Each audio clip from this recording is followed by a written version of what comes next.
آیا میدانید رفتار نیکو چیست؟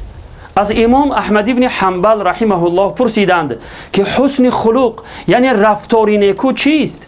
در جواب فرمودند حسن خلق و رفتار نیکو این است که انسان غضبی نشود و در حالت خشم و غضب سخنان تند و تیز نگوید.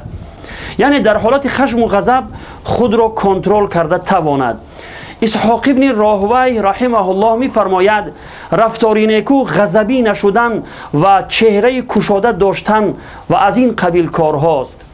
پس آیا میدانید که پیامبر خدا صلی الله علیه و سلم برای کسی که رفتار نیکو داشته باشد چه وعده کرده است؟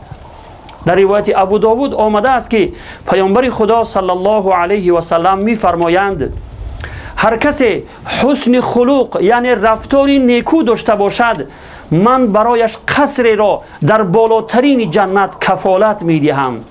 برادران و خواهران مسلمان، همیشه رفتار نیکو داشته باشید، زیرا از رفتار نیکو هرگز پشیمان نخواهید شد، ولی البته از بدرفتاری پشیمان می شوید. اگر نصیحت کردن نمی توانید لااقل به سوی نصیحت راهنمایی کنید. لایک ماندن شما سبب می شود که این گونه نوارهای اسلامی به دیگران برسد و برای شما هم اجر و پاداش نصیب شود. زیرا پیامبر خدا صلی الله علیه و سلم می فرمایند هر کسی به کار خوب راهنمایی کند برایش از جانب خداوند مثل اجر و پاداش انجام دهنده آن است.